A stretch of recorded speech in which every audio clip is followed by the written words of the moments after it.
Hey guys, SoCal Ramen here, also known as Carolyn. I wanted to say a couple of things about the Agents of S.H.I.E.L.D. finale. I wanted to say it in a medium that would allow me to express myself better than on Twitter.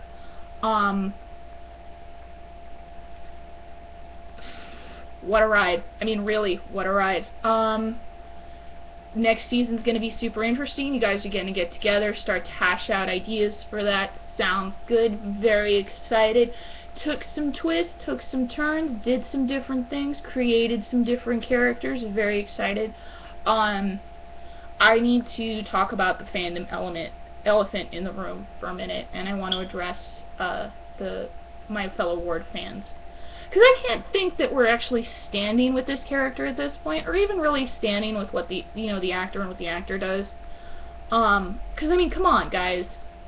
What we're doing right now is we're being bullies, and we're hurting people, and that's not cool. That's this whole idea of finding a character that actually spoke to people who had abusive histories is really super important, and to suddenly have the abused actually turn into the abusers in real life is becoming a fascinating experience, myself included, and I'm admitting that, but I'll get there. Guys,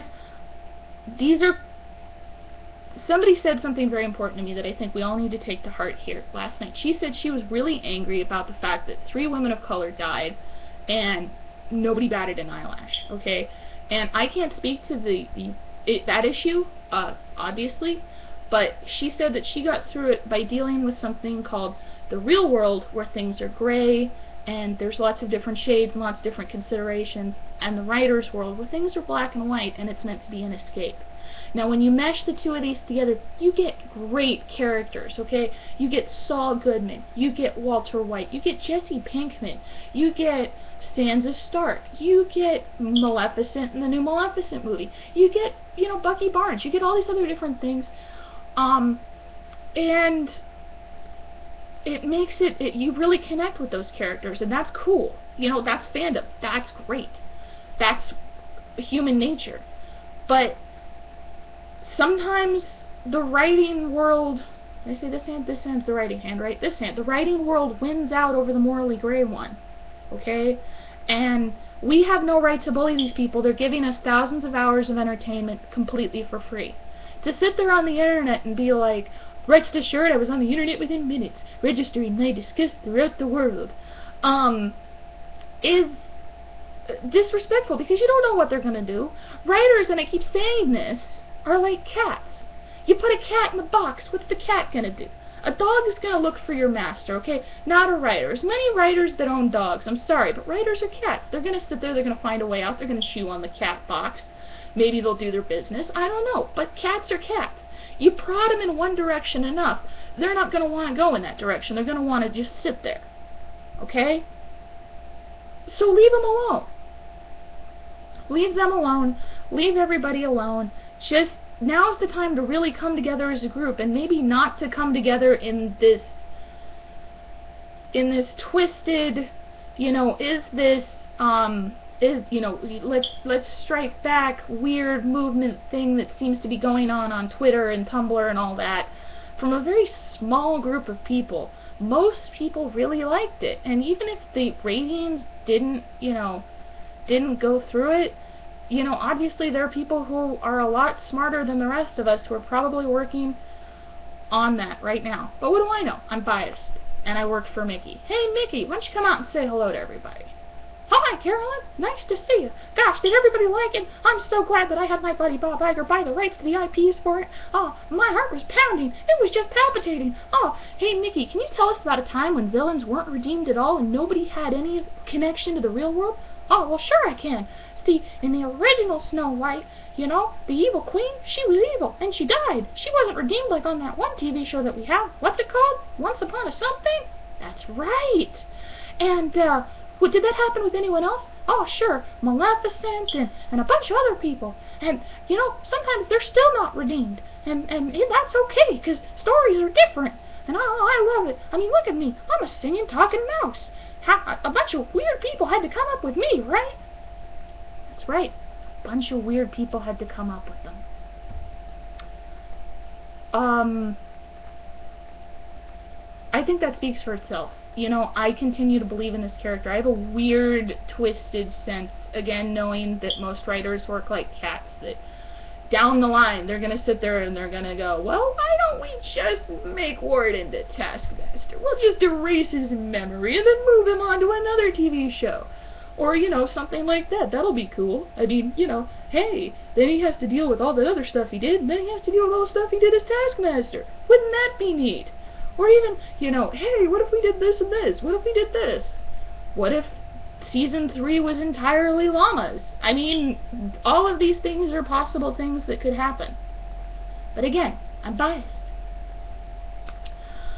I'm biased because I have to walk past that billboard on the side of where I work at my dream job every single day for the rest of my life, because I work at, you know, because that's what happens. So you can either make your peace with it and try and, you know, maybe think of something better, have a little faith, or you can just sit and complain. What sounds like the more adult option here? Coming together, being upset, trying to rationalize it, and, you know, figuring it out. Writers, congratulations on a fantastic season. Congratulations on everything that you did. I hope that this backlash shows you in the future, I'm an abuse victim, okay? And there are a lot of us out there. And over the past year, over the past few months that I've been watching this season, I've wanted to say things, and I've kept it to myself, about how Marvel seems to treat characters with abusive backstories. I'm not asking for it with Ward, but I'm asking for it with somebody. If you could please consider a character in some capacity who overcomes these trials and these issues, I think it would be just great. I mean, honestly, I've always believed that art is the vanguard of education, and that you guys may not have a responsibility to tell stories that people want to hear, but that stories, no matter, even if they're just full of big boom, can still educate as well as entertain, inspire as well as assist. Walt believed that, you know, and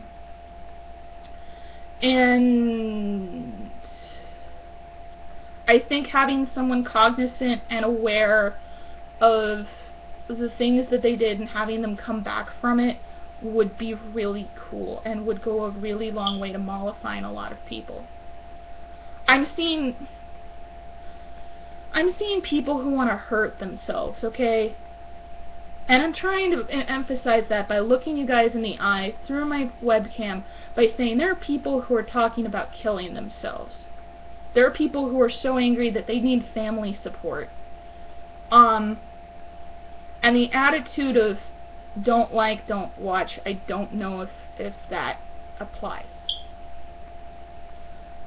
But I could be wrong. You know, I didn't want to get really into the emotional impact of it. All I wanted to say was please consider, in some capacity, in some television show, somewhere, creating a character that actually addresses this kind of thing, because obviously I think that there's an audience for it. I know I'll be waiting. I can't help but stand with Ward. I think that Brett Dalton's portrayal of the character is fantastic. I think that the writing for the character has been fantastic. I'm pretty sure that if they weren't going to turn Ward and Skye into love interest, then they were going to be Xavier and Magneto and just keep sniping at each other. Or at least the S.H.I.E.L.D. version of Xavier and Magneto. I just don't like seeing my friends really hurt. And I don't, and I know I appeal to you guys as people, you know, I don't like seeing my friends really hurt.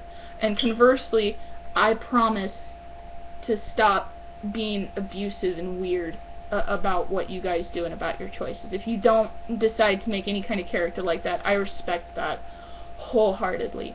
But there, you know, but nobody, people don't, the attitude of bullying in fandom, or bullying in sports, or bullying period, just kind of needs to stop. And it's wrong of the fans to bully you. And that needs to be where the buck stops as far as the fans go. It's wrong for the fans to bully you guys. You know, whether you come up with that conclusion on your own, I don't know. And to be perfectly frank, it's none of my business. As far as I'm concerned, the first half of Season 3 could literally be somebody who just turns everyone into llamas, and then word comes up and he's the evil llama, and then the llamas are just attacking everybody, and it's just a giant pile of fluffiness. I'd be good with that. Or Stimmons could come back as Mighty Queen of the Space Llamas. I don't know why I'm saying llamas. I'm frustrated, okay? Please consider, you know, revisiting that particular character concept now that you've made that decision. It makes for very interesting villains, but until you can paint the villains as good guys, people get abused and people get bullied. And I'm tired of people being bullied in fandom. You know, and the attitude of, oh, it's just going to happen sucks. It sucks really bad. So I'm taking a stand here and now. I, Carolyn Podig, promise not to bully the writers and not to trust I, Carolyn Podig, promise to trust the writers. I promise to not bully them. I promise to respect that they're trying to do their job, and I trust that the world of writing and the world of Morally Grey will continue to meet and continue to create characters. And maybe they'll create a character that will meet what people need to see, which is somebody who, you know, gives them a beacon of hope, gives them an example to follow, somebody who could be the Bucky Barnes of the TV universe, somebody like that. Or maybe not, but I've said my piece. Thank you.